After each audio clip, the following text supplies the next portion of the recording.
Chapter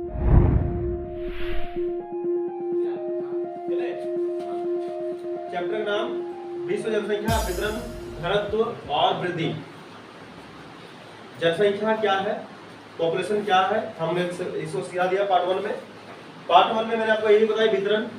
वितरण मतलब दुनिया में 7 महादेश हैं। 7 महादेश में 6 महादेश ऐसे जहाँ पर लोग रहा करते हैं और 6 महादेश का नाम मैंने लिखा दिया। आज लास्ट पार्ट इसका बनेगा, फिर चैप्टर क्लोज होगा। फिर आगे चले हैं तो पता चला कि कहाँ पर कितनी जनसंख्या है, कहाँ पर कितना घनत्व है। मैंने जनसंख्या और घनत्व में एक रिलेशन बताया था कि जिस एरिया का जनसंख्या जितनी ज्यादा होगी उसका घनत्व उतना ज्यादा होगा। क्लियर हो गया बात को। फिर आगे बढ़ते बढ़ते गए हम लोग घनत्व पढ़े। घनत्व मतलब होता है कौन सा एरिया में कितने लोग रहते हैं, यानी प्रति वर्ग किलोमीटर में इसको मापते हैं। फिर उसको भी हो गया। उसके बाद थोड़ा सा और आगे बढ़े तो आगे बढ़ने के बाद क्या पाए हम लोग, प्रवास पाए। जो प्रवास मैंने कल ही कराया था, प्रवास, उत्प्रवास, आप्रवास, उद्गम स्थान, गंतव्य स्थान, माइग्रेंट, इमिग्रेंट, इस सारा चीज मैंने कल कवर कर लिया था। जनसंख्या वृद्धि, जनसंख्या वृद्धि को ही बोलते हैं जनसंख्या परिवर्तन। और जनसंख्या वृद्धि या जनसंख्या परिवर्तन को हमेशा प्रतिशत में या निरपेक्ष मान में दर्शाते हैं या अभिव्यक्त करते हैं। यहाँ तक बताते हैं। साथ में बताया था प्रतिकर्ष कारक और अपकर्ष कारक। प्रतिकर्ष कारक में कौन कौन सी समस्याएं हैं जिसके कारण लोग एक स्थान को छोड़कर दूसरे स्थान पर चले जाते हैं, और अपकर्ष कारक में ऐसे कौन सा चीजें हैं जिसके कारण लोग वहां पर ज्यादा रहते हैं। फिर हमको बताया कि जनसंख्या को प्रभावित करने वाले कुछ कारक, 3 कारक उनमें से बताए थे आपको हम, और 3 कारक के नाम भौगोलिक, आर्थिक और सामाजिक एवं सांस्कृतिक। भौगोलिक, सामाजिक, सांस्कृतिक और आर्थिक सारा चीज मैंने डिटेल चर्चा कर दिया है। आप एकदम अंतिम जो बचा हुआ है उस चीज को देख लेते हैं, जनांगीय संक्रमण के बारे में। चलिए आगे सुनते रहिए और कॉपी किताब तैयार रखिएगा। जो भी चीजें लिखने की होगी उसको जरूर लिखिएगा। प्रतिकर्ष अपकर्ष आपको बताए थे कि नहीं बताए थे? प्रतिकर्ष अपकर्ष आप लोग का बैच में बताए थे, हम बता दिए थे, उसको लिखा दिए थे हम। 7 चीजें जो था बाबा। तब चलो जब हो गया है तो थोड़ा सा और चीज देख लेते हैं और आगे बढ़ते हैं। और इसमें से एक चीजें हैं जिसको बोलते हैं हम लोग जनसंख्या वृद्धि।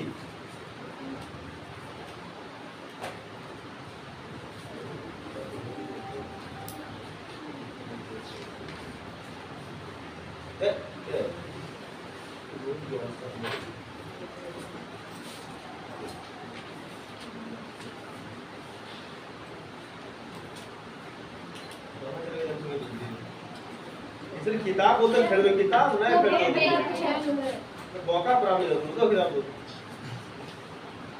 किताब बोलते खरीदो। जनसंख्या वृद्धि की प्रवृत्तियां। देखिए जनसंख्या वृद्धि की प्रवृत्तियां, जनसंख्या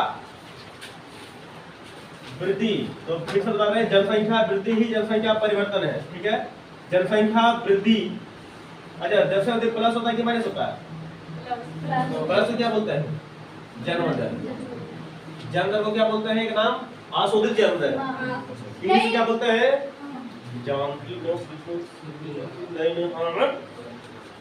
सामने ब्रेक की दुनिया चिल्लाती है ना, आशोधित जन्म दर को नहीं बोलते जन्म दर। इंग्लिश में क्या बोलते हैं?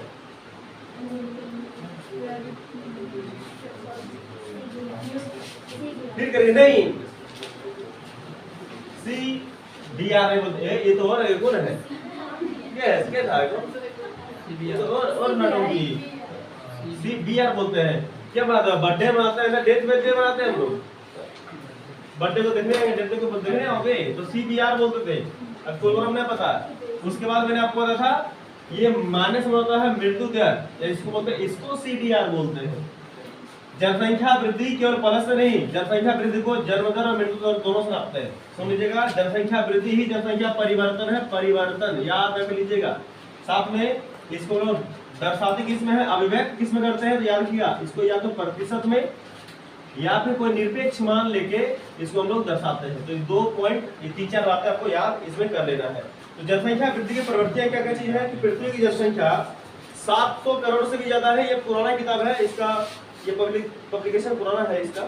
तो अभी है 800 करोड़, मैं बताया था अभी कितना है 800 करोड़ से भी ज्यादा। यहाँ तक पहुंचने में जनसंख्या को कितना शताब्दियां लगा, 100 साल का समय लगा है, ऐसे जनसंख्या नहीं बढ़ गई है।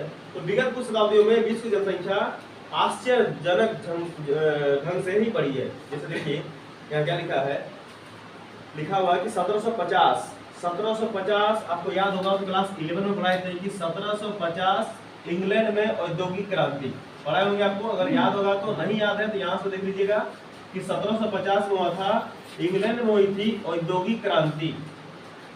औद्योगिक क्रांति हुई थी 1750 में, कहां पर, इंग्लैंड में। तो 1750 में बोलते हैं कि संसार की आबादी 55 करोड़ थी। सुनिए मेरी बात को, संसार की आबादी, जनसंख्या में पूरा विश्व की आबादी, वर्ल्ड की आबादी 55 करोड़ थी। लेकिन यही जो 55 करोड़ बहुत ही कम है। आज अमेरिका की जनसंख्या अधिक है तो 32 से 33 करोड़। देखिए मतलब लगभग जो है सेम है। लेकिन अभी का विश्व का हालात देखिए क्या हो रहा है। तो 1750 में खाली 55 करोड़ थी, लेकिन यहाँ बोल रहे क्या, देखिए कि 18वीं शताब्दी में आते आते औद्योगिक क्रांति के पश्चात विश्व जनसंख्या में विस्फोटक वृद्धि हुई।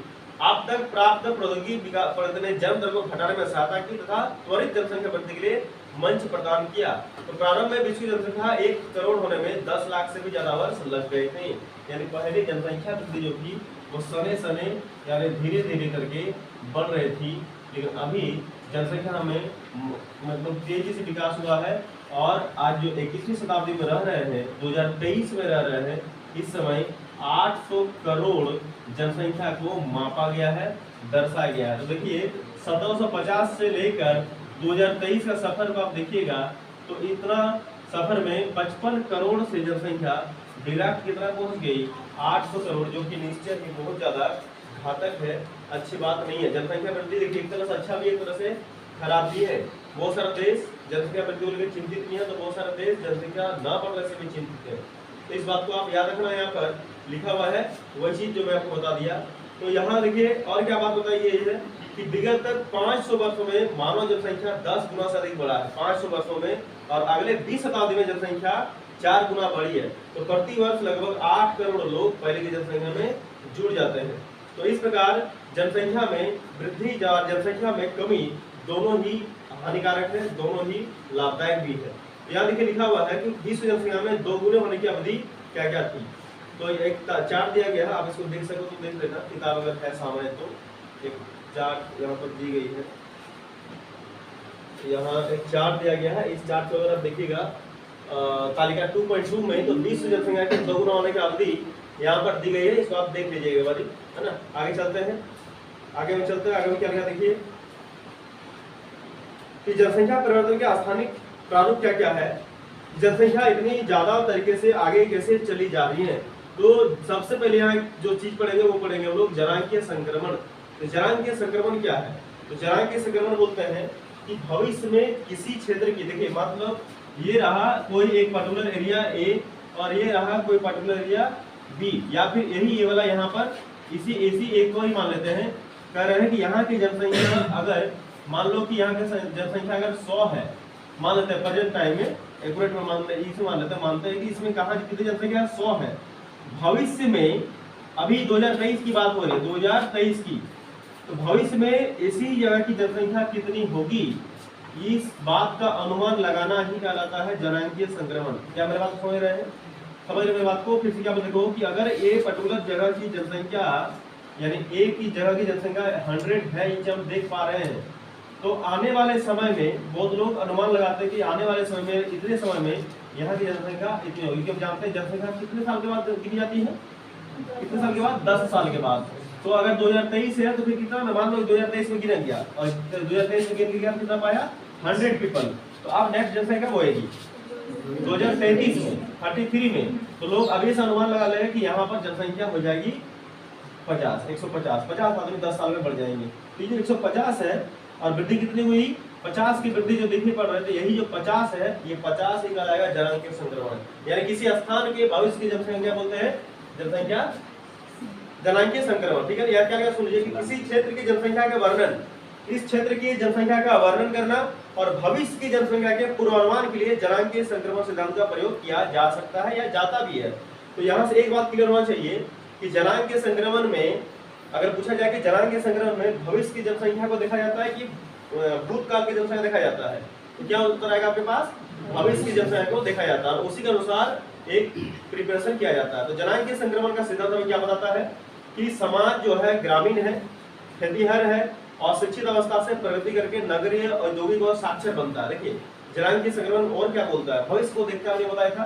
तो भविष्य में क्या चीज दिखता है कि कह रहे हैं कि अभी जहां पर हम लोग रह रहे हैं वहां की जनसंख्या है 100, भविष्य में बढ़कर कितना हो जाएगी, मान लो 150, तो यहाँ 50 की वृद्धि हुई जनांगीय संक्रमण। और क्या बोल रहे हैं इसमें ये लोग होंगे अभी जो यहाँ पर रह रहे हैं, यहाँ के लोग कैसे हैं, यहाँ के लोग हैं ग्रामीण, मेरी बात को सुनिएगा, यहाँ के लोग ग्रामीण, साथ में यहाँ के लोग जो है वो है खेतीहर, और यहाँ के लोग हैं अशिक्षित, लेकिन बोलते हैं कि 2033 तक, ये 2023 की बात हो रही है, ये 2033 की बात तो होगी, क्योंकि जनांगीय संक्रमण में भविष्य की बात करी जा रही है। तो अभी प्रेजेंट टाइम में क्या देखा गया कि प्रेजेंट टाइम में किसी पर्टिकुलर क्षेत्र की जनसंख्या 100 है, यहाँ के लोग ग्रामीण है, यहाँ के लोग खेतीहर है, यहाँ के लोग अशिक्षित है, और तीनों का मीनिंग आप समझ रहे हैं, इसको समझने की जरूरत नहीं है। 2023 में यहाँ की जनसंख्या हो जाएगी 150, यानी 50 की वृद्धि होगी, और ये जनसंख्या अब ग्रामीण नहीं रहेगी, ये खेतीहर नहीं रहेगा, अशिक्षित नहीं रहेगा, बल्कि इसमें क्या होगा, इसमें चेंजेस आएंगे। ग्रामीण से क्या बन जाएंगे लोग, अब धीरे धीरे करके शहरी बन जाएंगे। खेतीहर से क्या बन जाएंगे ये लोग, औद्योगिक नीति वाला लोग बन जाएंगे, उद्योग जानने लगेंगे, औद्योगिक फैक्ट्रियां में काम करने लगेंगे, ये लोग खेती को छोड़ने लगेंगे। और अशिक्षित मतलब होता है पढ़ा लिखा नहीं होना, आप ये लोग धीरे क्या हो जाएंगे, शिक्षित हो जाएंगे। तो किसी क्षेत्र की जनसंख्या के बारे में इतने चीजें का पूर्वानुमान यानी भविष्य को देखकर प्रिडिक्ट किया जा सकता है। तो किसी प्रदेश की जनसंख्या उच्च जन्म और उच्च मृत्यु से निम्न जन्म और निम्न मृत्यु में परिवर्तित भी हो सकती है। क्या मतलब जरूरी नहीं है कि अगर एक जगह का जनसंख्या 150 है या 100 है, यहाँ पर जन्म दर ज्यादा हो सकता है या फिर यहाँ पर मृत्यु दर भी ज्यादा हो सकता है। जन्म दर मतलब इसमें मृत्यु अगर हो रहा है 5 होगा तो जन्म हो रहा है 10 का, तो मतलब कौन ज्यादा हुआ, जन्म दर, ये भी हो सकता है। या फिर किसी क्षेत्र की जनसंख्या अगर जन्म हो रहा है 5 गो तो मृत्यु हो रहा है 10 गो, ये भी हो सकता है। यानी कुछ भी हो सकता है, दोनों ही ऊंचा हो सकता है, कभी जन्म दर ऊंचा हो जाएगा तो कभी मृत्यु दर ऊंचा हो सकता है। ये सब सारी बातें जनांगीय संक्रमण में आते हैं, और यही जो परिवर्तन होते हैं, ये सब जितने परिवर्तन देख रहे हैं, ये सारी परिवर्तन को अगर सामूहिक रूप से मिला दें तो जनांगीय चक्र कहा जाता है। क्योंकि ये चीज बार बार होता है। क्यों बार बार होता है, देखिए मैं क्या कहा, जनांगीय संक्रमण अलग है, जनांगीय चक्र अलग है। जनांगीय संक्रमण ने क्या कहा कि किसी क्षेत्र में वर्तमान में जितनी जनसंख्या है उसका अनुमान लगाकर बताना कि अगला टाइम में जब भी जनसंख्या होगी, जब भी जनगणना होगी उस समय कितना होगा। साथ में ये भी देखना कि अभी जिस जहां रह रहे हैं वहां के लोग हैं कैसे, तो वहां के लोग ऐसे मिले तो फिर यहाँ पर अनुमान लगाएंगे कि यहाँ के लोग इतने सालों में फिर क्या हो जाएंगे, ऐसे हो जाएंगे। ठीक है, फिर अनुमान लगाएंगे अभी का जनसंख्या जहां पर रह रहे हैं वहां पर जन्म दर ऊंचा है कि मृत्यु दर ऊंचा है। यहाँ पर देखें कभी जन्म दर ऊंचा होता है, कभी मृत्यु दर भी ऊंचा होता है। तो इस प्रकार ये सारे चीजों सामूहिक रूप से चलता है, सामूहिक रूप से एक चक्र को चलते हैं। क्या 2033 के बाद जनगणना स्टॉप हो जाएगी? नहीं, 2043 में फिर स्टार्ट होगी, फिर 2000 कितना में 53 में स्टार्ट होगी। मतलब ये चलते रहेगा ना, तो चलते रहेगा तो भविष्यवाणी भी चलते रहेगी। तो इसी को बोलते हैं जनांगीय चक्र बोलते हैं। और इतने सारे देख लो, जनांगीय संक्रमण हो गया। तो लिख लीजिएगा जनांगीय संक्रमण किसे कहता है, लिखिए जनांगीय संक्रमण किसे कहता है, जनांगीय संक्रमण, जनांगीय संक्रमण, जनांगीय संक्रमण,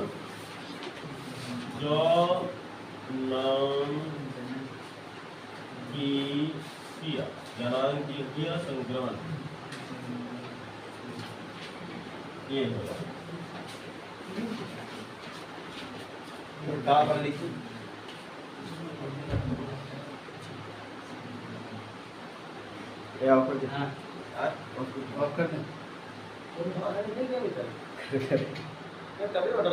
अब हो गया। अब इसके देखिए अवस्थाएं भी हैं। जनांगीय संक्रमण का परिभाषा मैंने लिखा दिया। अब इसका अवस्थाएं देखिएगा, अवस्थाएं तो मैंने अभी थोड़ा देर पहले क्या बताया, सुन ध्यान तो थोड़ा सा हल्ला कितने ना करिए, बांधा ऐसा ना करो। कौन है हमारा किसका छूट जाता है, तो होने के मूड में भी हम ठीक रहेगा। देखिए हम क्या अभी बताया था मैंने कि पहले समाज कैसे हुआ करता है, ऐसा ग्रामीण, खेतीहर, अशिक्षित। अगर समाज ऐसा हुआ करता, एक बार यहाँ पॉइंट ध्यान दीजिएगा मेरा, अगर समाज ऐसा हुआ करता जब था इस तरह, जब समाज इस तरह हुआ करता था ना, तो एक चीज इसमें देखी जा रही थी। क्या देखी जा रही पता है, ये 2000 कहाँ की बात हो रही है, 23 की बात हो रही है। तो यहाँ पर दो चीजें मिल रही थी। क्या कि इस एरिया में जन्म दर भी उच्च हो रहा था और मृत्यु दर भी ऊंचा था। मृत्यु दर, जन्म दर मतलब एकदम बच्चे जन्म ले रहे हैं स्पीडली और मौत को भी जा रहे हैं स्पीडली। ये 2023 में जब समाज ग्रामीण था, जब समाज खेतीहर थे और जब समाज अशिक्षित था तब अशिक्षित, यह सबसे बड़ा कारण ग्रामीण नहीं खेतीहर नहीं अशिक्षा का होना सबसे बड़ा कारण है। ये दोनों की वजह, इन दोनों का जिम्मेदार सबसे बड़ा है अशिक्षा का होना। ग्रामीण चलता है, खेतीहर नहीं होगा तो होगा कैसे, लेकिन अशिक्षा अगर रह जाए तो बिल्कुल अच्छी बात नहीं है, शिक्षित होना मांगता है। तो जब फिर सुन लो कि जब क्या बोले, जब समाज ग्रामीण खेतीहर अशिक्षित था तब इस क्षेत्र की जन्म दर भी ऊंचा था और मृत्यु दर भी कैसा था, एकदम ऊंचा था। लेकिन जैसे ही समाज धीरे करके अपने आप में चेंजेस किए, बदलाव लाए, 2033 में 10 साल के बाद जनगणना दोबारा होगी। ये ऐसे रैंडमली बता रहा हूँ, ऐसे 2023 का जनगणना नहीं है, मैं ऐसे ही समझाने के लिए बता रहा हूँ। 2033 में जब अगेन जनगणना होगी तो 10 साल के बाद, तब यही ग्रामीण क्या बन जाएंगे, शहरी बनेंगे। मतलब आप धीरे करके सब चीज जानने लगेंगे, सारी सुख सुविधाएं उपलब्ध करने लगेंगे। यही खेतीहर वाला आप उद्योग धंधे में लग जाएंगे और ये जो अशिक्षित लोग थे अब शिक्षित की ओर जाएंगे। और जैसे ही ये सारे चीज इसमें मिलेंगे तो अब यहाँ पर भी कुछ चेंजेस होगा। क्या चेंजेस होगा, अब यहाँ पर भी 2 चेंजेस आपको मिलेंगे। क्या, जैसे यहाँ पर ऊंचा जन्म दर था तो अब यहाँ पर निम्न जन्म दर हो जाएगा। कैसे हो जाएगा, निम्न जन्म दर। यहाँ पर ऊंचा मृत्यु दर था, यहाँ फिर एक बार हो जाएगा निम्न मृत्यु दर। क्या दर पता है, देखिए ये सब शिक्षा का कमाल है और किसी चीज का नहीं है, शिक्षा कमाल है। क्योंकि निम्न जन्म दर का मतलब होता है ऐसा नहीं कि जन्म हो नहीं रहा है, मतलब जहां पर पेरेंट्स का, देखिए ना, पहले का आदमी को देखते हो, पहले का आदमी लोग एक आदमी को 10-10 गो बच्चा, बाप रे बाप, 10-10 गो रबड़ा का दल ले आया है। ये कहां से इतना एनर्जी लाता था, 10-10 गो बच्चा है उनका, अरे बाप, माथा खराब हो जाएगी देख के। उस समय क्या था, उस समय समाज कैसा था, असर का नहीं है, मुद्दा सेंसिटिव है, समझने की कोशिश कीजिए। ग्रामीण उस समय समाज कैसा, खेती है, उस समय अशिक्षित, एकदम ऐसी तरह नॉन स्टॉप एकदम काम चल रहा है, नॉन स्टॉप एकदम आ रहा। पेरेंट्स का 10-10 किसी के 12-12 को बच्चा हो जाता था है, पता नहीं। और वो 12 बच्चा अच्छा रहे तब ना, 12 बच्चा एकदम बांदर कैसे खेलते थे माँ बाप भगवान जाने। अभी एक बच्चे का सवाल नहीं पा रहा है, ये देखो एक ही बच्चे सवाल नहीं पा रहे हैं, एक बच्चा में स्टॉप। देखो ये 12 संभालता था, भगवान नम प्रणाम ऐसे पेरेंट्स को 12 बच्चा लेके 10 केलों को लाएगा तो सबका हिसाब किताब हो जाएगा ना, एक केला सबको कोई लड़ेंगे नहीं, क्योंकि सब बराबर है, 1 दर्जन इसलिए बनाया गया था। ये हो गया।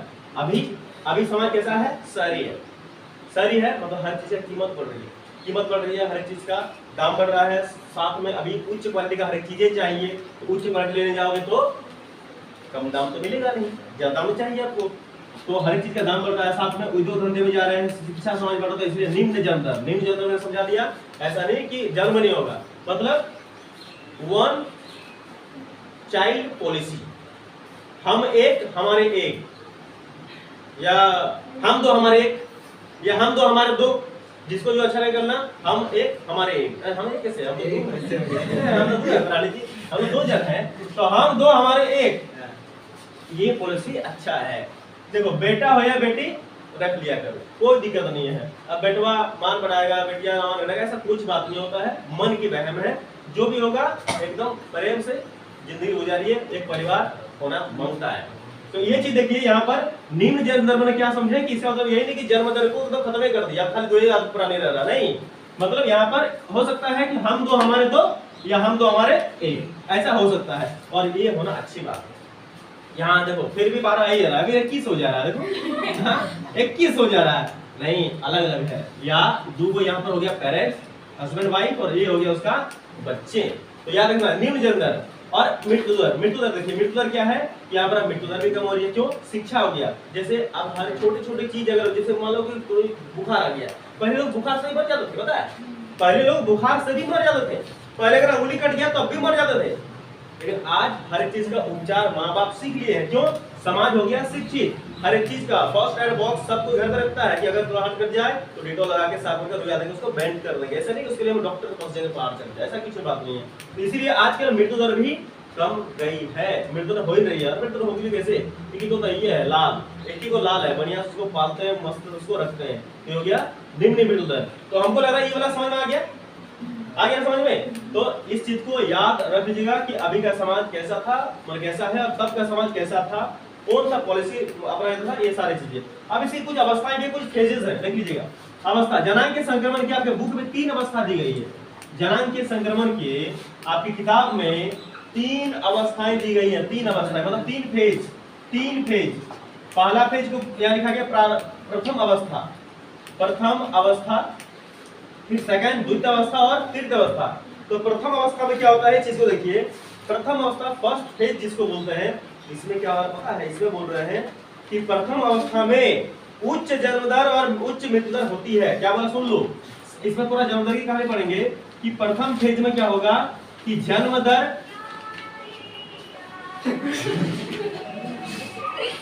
मुझे दर पाती है,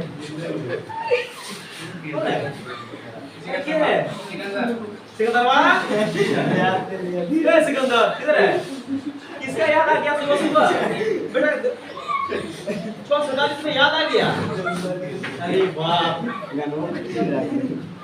सिकंदर सुनो ना, तुम बड़े हाई फाई लड़की होगी, तो सोए दो यार। 6:47 हो रहा है, काहे तुम ऐसे राजकुमार उठा तो पापा के परी को बेकार में फिर फूल बरसा है वो तुमको। क्या सुंदरवा भैया जरूरी बात होगा मेरी। अरे जा ए लड़का, ए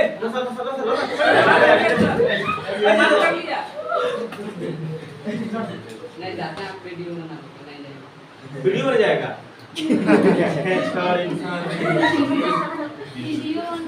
उसी के साथ बनाएगा हैं? हम कितना गर्म साथ बोल रहा, वीडियो बना जाएंगे।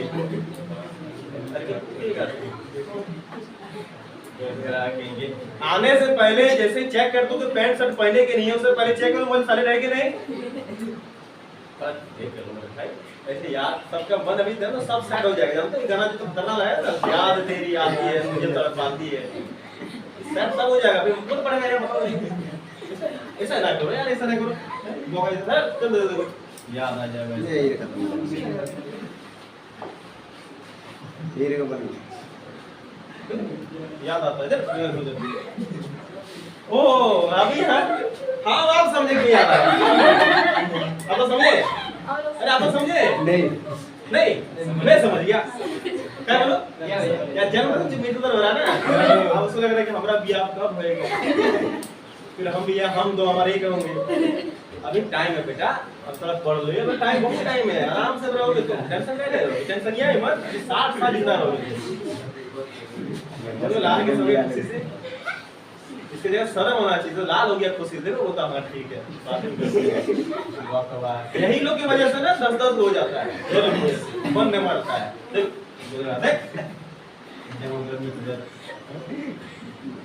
यही लोग देश को डुबा दिया।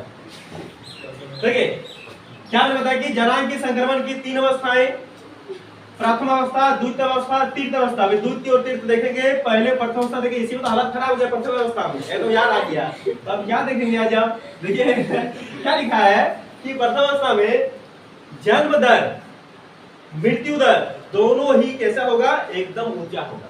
ऊंचा समझते जानते हो क्या, एकदम दुतलवा होगा। कि ऊंचा मतलब होता है जन्म दर भी, मतलब जन्म भी पूरा स्पीड होंगे और मृत्यु भी पूरा स्पीड होएगा, ठीक है ना। जनसंख्या वृद्धि धीमी होती है और अधिकतम लोग प्राथमिक व्यवसाय में लग जाते हैं। बड़े परिवार संपत्ति माने जाते हैं और जीवन प्रत्याशा यहाँ पर निम्न होती है। जीवन प्रत्याशा मतलब जीने की जो अवधि होती है वह बिल्कुल कम जाती है। चलो क्या लिखा है एक बार फिर से सुन लो कि प्रथम अवस्था में उच्च प्रजननशीलता और उच्च मर्दता, मतलब मृत्यु भी ज्यादा जोर से और जन्म लेना भी ज्यादा जोर से होती है, क्योंकि ये लोग महामारियों और भोजन की अनिश्चित आपूर्ति से होने वाले मृत्यु की क्षतिपूर्ति ज्यादा पुनरुत्पादन से करते हैं। जनसंख्या वृद्धि यहाँ पर होगी धीमी, क्यों होगी, क्योंकि यहाँ जन्म दर एकदम पूरा स्पीड से, मृत्यु दर पूरा स्पीड से, जन्म दर एकदम धीमी हो जाएगी। और ज्यादातर लोग यहाँ पर कौन सा काम करते होंगे प्रथम अवस्था में, तो ज्यादातर यहाँ पर लोग काम करते हैं खेती वाला काम करते हैं। याद रखना यहाँ पर प्रथम अवस्था में लोग सबसे ज्यादा कौन सा काम में लगे होते हैं, खेती वाले काम में होते हैं, इसलिए इसको खेतीहर बोलते हैं। याद रखना, जहाँ बड़े परिवारों को परिसंपत्ति माना जाता है और यहाँ का जीवन प्रत्याशा निम्न होती है। निम्न जीवन प्रत्याशा मतलब होता है जीवन की अवधि। जैसे जीवन की अवधि हम कितना साल का गया है, 60 साल, मिनिमम 60 साल है, मिनिमम 60 साल, पता नहीं कितना साल है, तो उसी को बोलते हैं जीवन प्रत्याशा। तो जीवन प्रत्याशा यहाँ पर जो है एकदम कम आती गई है, क्योंकि यहाँ के लोग खेतिहर है, यहाँ अशिक्षा है, शिक्षा की कमी है, और यहाँ पर अच्छी भोजन और नहीं मिलते हैं, साथ में महामारियां बीमारियां बहुत ज्यादा फैली होती हैं। तो भूख भी जान लेता है और बीमारी भी जान लेता है, इसलिए यहाँ पर उच्च दर और उच्च जन्म दर और उच्च मृत्यु दर दोनों यहाँ मिलते हैं। तो जीवन प्रत्याशा निम्न होती है क्योंकि अधिकांश लोग यहाँ पर होते हैं अनपढ़ और उनके प्रौद्योगिकी स्तर निम्न होते हैं। प्रौद्योगिकी मतलब कमाई के जरिए एकदम निम्न होते हैं। तो इस प्रकार प्राथमिक अवस्था हम जब पढ़े तो हमें कुछ खास नजर नहीं आई। तो मैं फिर से बताना चाहता हूँ, प्रथम अवस्था में लिखा भी देंगे कि प्रथम अवस्था में जन्म दर और मृत्यु दर दोनों क्या होता है, एकदम हाई रेट में होते हैं। क्यों होते हैं? क्योंकि यहाँ पर सभी लोग अशिक्षित हैं। अशिक्षित होने की वजह से यहाँ पर अगर महामारी होगी, मतलब किसी को बीमारी हो गया, या फिर कोई व्यक्ति जो है मतलब भोजन जिसको ना मिलता हो, क्योंकि काम ही यहाँ पर नहीं तो भोजन कहाँ से मिलेंगे, जिस वजह से यहाँ पर मृत्यु दर आसानी से हो जाती है। तो यहाँ पर पहले अवस्था जो मैंने पढ़ा वो अवस्था कुछ खास नहीं लगी, इसमें हमें कुछ देखने को उतना ज्यादा नहीं मिला। द्वितीय अवस्था में देखते हैं कि द्वितीय अवस्थाएं क्या करती हैं। द्वितीय अवस्था में देखिए कह रहे हैं यहाँ पर कि द्वितीय अवस्था में, इस अवस्था में आरंभ में उच्च जन्म दर बन जाती है, किंतु समय के साथ घटती जाती है। सुन लो, यहाँ पर भी आरंभ में फर्स्ट में क्या होगा, जन्म दर बोलो ना, हाँ, जन्म दर बड़े हाई होगा, जन्म दर एकदम ऊंचा तेजी से बढ़ेगा, लेकिन समय आने पर यहाँ की जन्म दर क्या होगी, धीरे करके घट जाएगी। इस अवस्था में मृत्यु दर भी घट जाती है, क्योंकि यहाँ जन्म ही बच्चे नहीं होते तो मृत्यु कहाँ से होंगी, जन्म ज्यादा होंगे तब तो मृत्यु भी तो ज्यादा होगी ना, आदमी नहीं तो मौत किसका होएगा। इसलिए यहाँ पर जन्म दर क्या होता है, पहले तो द्वितीय अवस्था में पहला जन्म दर पूरा स्पीड से बढ़ते हैं और कुछ देर जाने के बाद धीरे करके जन्म दर क्या होते हैं, डिक्रीज होता है, घट जाते हैं। तो देखिए जहां पर जन्म दर ज्यादा होगा वहां मृत्यु दर भी ज्यादा होगी कि नहीं। अगर जन्म दर ज्यादा है तो मृत्यु दर भी ज्यादा होगी, क्योंकि आदमी तो मृत्यु तो आदमी की होगी। अब आदमी ही नहीं तो मृत्यु किसकी होगी, बकरी की होगी, नहीं ना। जन्म दर जिसकी जहां पर ज्यादा होगी वहां मृत्यु दर भी ज्यादा होगी। तो यहाँ पर देखिए जन्म दर धीरे क्या होने लगा, जन्म दर धीरे धीरे घटने लगा, तो यहाँ पर मृत्यु दर भी घटने लगेगी। तो जन्म दर और मृत्यु दर में अंतर के कारण जनसंख्या तेजी से बढ़ती है, बाद में घटने भी लगती है। तो इस द्वितीय अवस्था में भी मैंने देख लिया। अंतिम देखते तृतीय में क्या लिखा है कि इस अवस्था में जन्म दर और मृत्यु दर बहुत कम हो जाती है, ना तो ज्यादा जन्म होते हैं ना ज्यादा मृत्यु होते हैं, लगभग संतुलन बैलेंस बना रहता है। जनसंख्या या तो स्थिर हो जाती है अथवा बहुत कम वृद्धि होती है। इस अवस्था में जनसंख्या शिक्षित हो जाती है तथा तकनीकी ज्ञान के द्वारा विचार पूर्वक पारिवारिक आकार को नियंत्रित भी करती है। तो तृतीय अवस्था एकदम सही है। देखिए तीसरा फेज जो है, हमको लग रहा है तीसरा फेज अभी का अवस्था जो चल रहा है तीसरा फेज है।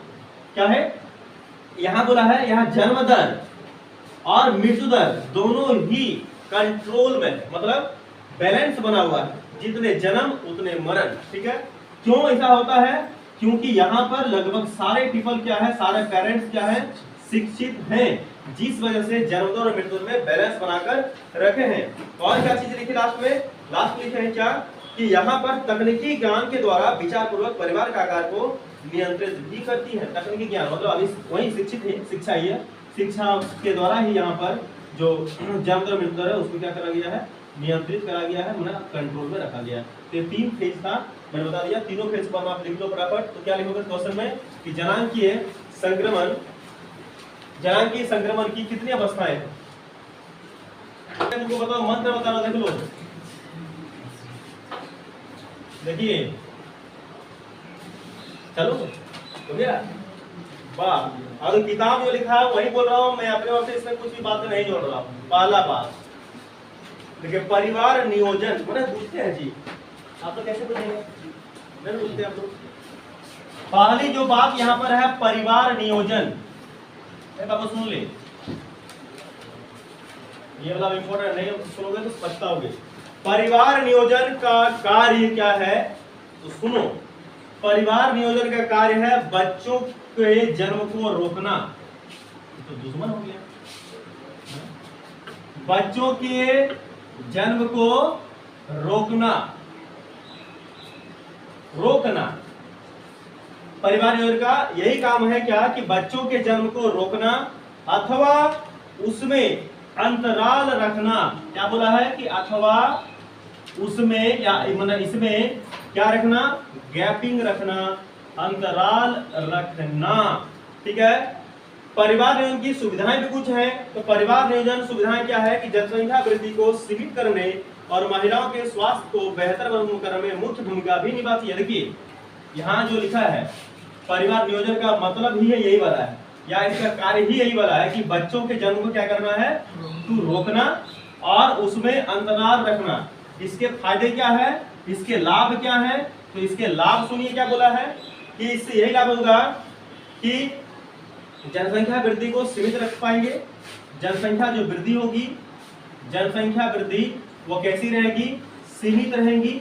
और साथ में बोलते हैं कि महिलाओं के स्वास्थ्य जो बिगड़ जाते हैं, खराब हो जाते हैं, उनको थोड़ा सा राहत भी मिलेगा। स्वास्थ्य को बेहतर करने में मुख्य भूमिका भी निभाती है। दूसरा क्या है कि सेहत भी बरकरार रहेगा महिलाओं की, ये चीज यहाँ कहा है। तो यहाँ पर लिखा क्या है कि एक व्यक्ति है जिसका नाम है थॉमस माल्थस। ये बड़ा इंपॉर्टेंट, जैसे जॉर्ज बी क्रेसी याद करो, मैं बता दें एशिया के संबंध में मैंने आपको रॉल्फ वॉल्डो इमर्सन बताया था। देश के संबंध में दो बातें याद वहां से रख लो। और यहाँ पर इसी चैप्टर में तीन व्यक्ति का नाम है, इसमें लास्ट है थॉमस माल्थस। उसको पढ़ाते हैं, पहले इसको सुन लीजिएगा। देखिए परिवार नियोजन यानी बच्चों को जन्म से रोकना और उसमें अंतराल रखना। अंतराल समझते हैं, गैपिंग मतलब समझते हो क्या? जैसे आप लोग सब, जैसे आप लोग एक बहुत कोई बिरले होगा जो एकलौता होगा, यहाँ एकलौता है ना, एकलौता बहुत एक ही बिरले होगा जो एकलौता है, एकलौता लड़का, एकलौता लड़की है। अच्छा एकलौता यहाँ कौन कौन है? एकलौता, एकलौता कौन है? सब दुगुन होता है, उस तरह एकलौता नहीं, लड़का लड़की मिला के बोल रहे हैं। अगर तुम अकेले खाली हो, बहन नहीं है, तो एकलौता होगा। पेरेंट्स एकलौता कोई है यहाँ? अगर होंगे तो नहीं बोलेंगे, शर्म लगेगा, हम बोलेंगे लोग देखेंगे, अरे कोई बात नहीं, हम एकलौता है, अपने घर का हम एकलौता है। और एकलौता है वो कहा होता है ना, एकलौता हम सुने अगर सुने होंगे, ये देहात में बहुत प्रचलित है ये डायलॉग, एकलौता। ठीक है, चलिए आगे चलते हैं। समझदार समझने वाले को इशारा करके समझ गए होंगे, है ना? चलिए कोई बात नहीं। चलो सुनो, एकलौता जो है वो इस बात को नहीं समझेंगे, जो एकलौता नहीं है, जो दो लोता है, तीन लोता है, चार लोता है, और ज्यादा आ जाएंगे तो पांच लोता, वो लोग समझेंगे कि क्या हुआ लोता। समझ लो, मैं लोता कहानी बताता हूँ। तो अगर आप में मैं पर्टिकुलर किसी एग्जांपल ले रहा हूँ तो फिर आपको डांटोगे, आप लोग मारबो करोगे। अगर किसी में चार भाई बहन, मान लो चार भाई बहन है, उस चार भाई बहन में उम्र को जब पूछोगे तो पता चल जाएगा। जैसे किसी का उम्र हो गया 30 बछर, किसी का हो गया 25 बछर, किसी का हो गया 10 बछर, बहुत ज्यादा हो जाएगा, फिर हो जाएगा। मान लो इसमें हो गया 20 कुड़ी 20 बछर, और एक हो गया 15 बछर, ठीक है 15। ये तो आप यहाँ से क्या देख पा रहे हो कि एगो है 30 साल का, एगो है 25 साल का, एगो है 20 साल का, एगो है 15 साल का। मतलब यहाँ पर अंतराल कितना दिख रहा है आपको? 5-5 साल का अंतराल दिख रहा है। मतलब अंतराल मतलब होता है गैपिंग, यानी ये पहला जो इकलौतवा आया है वो आया होगा, जब आया है उसके 5 साल के बाद ही ये दूसरा इकलौतवा आया है, उसके भी 5 साल के बाद ये, 5 साल के बाद ये, यानी इसको बोलते हैं गैपिंग। और इससे क्या लाभ है यहाँ लिखा गया है, इससे यही लाभ है कि जनसंख्या वृद्धि को सीमित करेंगे और सेहत भी सही रहेगा। जच्चा बच्चा दोनों स्वस्थ रहेगा। जच्चा बच्चा मतलब जच्चा बच्चा, बच्चा वाला बच्चा, जच्चा मतलब मां होता है, तो दोनों ही स्वस्थ रहेंगे। ये परिवार नियोजन का आधार है, परिवार नियोजन का कहना है। मैं आपको समझा दिया। अब चलते हैं इसके आगे, जो थॉमस माल्थस क्या कहा उसको सुन लीजिएगा कि थॉमस माल्थस ने क्या कहा। मैं इसको डिलीट कर दूंगा, चलिए लिख लिए, जो इसको जो समझदार है वो लिख लिए होंगे, जो नहीं है वो कहानी सुनते होंगे कि कैसे अंतराल होएगा। देखो इधर, थॉमस माल्थस ये क्या बोले सुन लीजिए। ये बोले हैं, बंदा बड़ा सॉलिड भाषा बोले हैं कि 1798 में कहा है। इसने अपना सिद्धांत दिया, कब दिया था? इसने अपना थॉमस माल्थस के सिद्धांत, प्रिंसिपल ऑफ थॉमस माल्थस 1798 में दिया था। तो यहाँ से दो क्वेश्चन बना। एक पहले अभी क्वेश्चन देख लो कि पहले एक क्वेश्चन देख लो कि थॉमस माल्थस ने जो सिद्धांत दिए थे जनसंख्या के मामले में वो कौन से ईयर में दिए थे? 1798 को दिए। क्या बोले? इसने कहा था कि लोगों की संख्या खाद्य आपूर्ति की अपेक्षा ज्यादा तेजी से बढ़ेगी। वही चीज हो रहा है, देखो अभी वही चीज हो रहा है। यहाँ बोला एक तरफ देखो, ये है लोगों की जनसंख्या या लोगों की वृद्धि, और इधर है खाना वाला खाद्य वृद्धि। तो ये बताइए आज के डेट में आप रह रहे, तो आप थोड़ा सोच के बताइए कि आज खाना ज्यादा स्पीडली बढ़ रहा है, मतलब खाना से मतलब पका पका खाना नहीं, मतलब जैसे खेती ज्यादा होना या फैक्ट्रियां में ज्यादा प्रोडक्शन होना, ये ज्यादा हो रहा है कि लोगों की संख्या बढ़ रही है? लोगों की संख्या ज्यादा बढ़ रही है। वही चीज ने कहा था आज से बहुत ईयर पहले कि 1798 में क्या कहा था कि लोगों की संख्या खाद्य आपूर्ति की अपेक्षा ज्यादा तेजी से बढ़ेगी, ये ज्यादा तेजी से बढ़ेगी और बढ़ रही है, इसीलिए हर चीज का दाम भी बढ़ रहा है, क्योंकि इसका फिर से इकोनॉमिक्स का जो है टर्म यूज हुआ कि डिमांड बढ़ेगा तो प्राइस भी बढ़ेगी, इंक्रीज होगा। तो जनसंख्या में वृद्धि का परिणाम क्या होगा? देखिए ज्यादा जनसंख्या अगर हो जाएगा तो क्या होगा? सबसे पहले देखो, अगर ज्यादा भाई बहन रहेंगे तो झगड़ा होगा, किच होगा, मारपीट होगा, ज्यादा झगड़ा भाई बहन में मारपीट होता है। दूसरी क्या बोला कि अगर जनसंख्या मान लो किसी क्षेत्र की जनसंख्या बहुत ज्यादा होगी, एक्सपेक्टेड से भी ज्यादा, तो क्या होगा? तो इसका भी परिणाम घातक है। क्या? सबसे पहले क्या होंगे? देखिए बोलते हैं बीमारियां फैलेगी, अकाल पड़ जाएगा, साथ में आपको क्या बोला है? युद्ध का ही संकेत भी ज्यादातर बने रहेंगे, और तीनों में ही क्या होंगे? इससे अचानक गिरावट भी सामने देखने को मिलेगी। आप बोलोगे इससे जनसंख्या वृद्धि क्या है, जनसंख्या मृत्यु का क्या संबंध है? मेरे पास सुनिएगा, बीमारी क्यों बढ़ेगी, अकाल कैसे होएगा, युद्ध कैसे होगा? क्या अगर जनसंख्या को हम लोग कंट्रोल में रख ले तो क्या ऐसा नहीं होगा? जी नहीं होगा, बिल्कुल नहीं होगा। कैसे मैं बताता हूँ। क्या बोला कि लोगों की वृद्धि ज्यादा हो रही है, खाद्यापूर्ति कम हो रही है, जिससे एक कारण दिखाई पड़ा क्या कि यहाँ पर पैसा इंक्रीजमेंट हो रहा है, मतलब हर एक चीज का दाम बढ़ रहा है, पहला बात। दूसरी बात, अगर जनसंख्या ज्यादा हो गई तो बीमारियां बढ़ी। बीमारी कैसे बढ़ेगी कि कम क्षेत्रों में लोग खांस के भरे रहेंगे, और उस तरह के लोगों में गंदगियां भी फैलेगी जो एक जगह पर और साफ सुथरा नहीं रखेगी, गंदगियां फैलेगी। आप कितनों भी झाड़ू मार दो, तुम्हारा पास भी बीमारियां आई जाएगी, बीमारी से आप ग्रस्त हो जाओगे, एक दिन मर जाओगे। अकाल कैसे होगा कि अभी अकाल इसलिए आएगा, अकाल मतलब होता है क्या बताओ? अकाल मतलब सूखा होता है, और सूखा मतलब क्या कैसे होता है? सूखा जब बारिश नहीं होती तब सूखा पड़ता है। बारिश क्यों नहीं होती है? क्योंकि पेड़ पौधे ही नहीं है। पेड़ पौधे क्यों नहीं है? क्योंकि इतने तो जनसंख्या बढ़ गई है, तो इनसे जनसंख्या बढ़ गई है तो घर कैसे बनाएंगे, कहाँ बनाएंगे? तो पेड़ पौधों को ही हटा के घर बनाना अपना सबसे प्रायोरिटी देते हैं, जिस कारण से पेड़ पौधा गया। पेड़ पौधा करने से इन्वायरमेंट इम्बैलेंस बना, इन्वायरमेंट इम्बैलेंस बना तो बारिश नहीं हुई, बारिश नहीं हुई तो अकाल पड़ गया, अकाल हो गया तो पूरा सूखा पड़ गया, जिससे खाद्य आपूर्ति जो थोड़ा भी बची हुई थी ना वो भी कहानी खत्म हो, सब चौपट, लोग जो ही भूख से मरने लगेंगे। तो अकाल से ये है। और युद्ध क्या होता है कि युद्ध से मतलब होता है क्या कि युद्ध माने युद्ध होता है वॉर। किसी जैसे मान लो कि हम है इंडिया वाले, इधर है अमेरिका वाले या चाइना वाले या नेपाल जो भी है, तो किसी कारण से अगर एक बार युद्ध छिड़ गया ना, एक बार युद्ध हो गया तो युद्ध में क्या होंगे? युद्ध में हानि है कि लाभ नहीं है। और आज देखो हर एक देश ज्यादा पावरफुल बनने की कोशिश कर रहा है, और बड़ा से बात का धमकी देता है, आज हर एक चीज को धमकी देता है। तो युद्ध होने से क्या होंगे? युद्ध होने से अभी तो लाभ ही है कि नुकसान नहीं। यहाँ पर लोग मरेंगे, इधर से मरेंगे, मतलब इसमें कोई भी लाभ नहीं दिखेगा।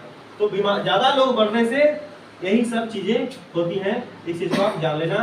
अब थॉमस का माल्था सिद्धांत आप अभी नहीं लिखाएंगे, आप अपने घर में लिख लीजिएगा, मैं इसको भेज दूंगा ग्रुप में, आपको याद करा दीजिएगा, अदरवाइज हम बुझ नहीं पाते हैं, समझ नहीं है। सेकंड बैच इंतजार कर रहा है, उसको पढ़ा दीजिएगा। मिलते हैं नेक्स्ट क्लास में। वीडियो अगर पसंद आ जाए तो वीडियो को लाइक करें और पीसी क्लास चैनल को सब्सक्राइब कर लें, बेल आइकन ऑल पे सेलेक्ट कर लें, और ये बिल्कुल फ्री है। और एक प्यारा सा कमेंट कर दें आप अपना, या आप अपना कोई क्वेश्चन भी पूछ सकते हैं, या फिर किसी में समझने की कोई दिक्कत है तो वो क्वेश्चन भैया से कर सकते हैं। भैया आपको अगले वीडियो में बताएंगे। धन्यवाद।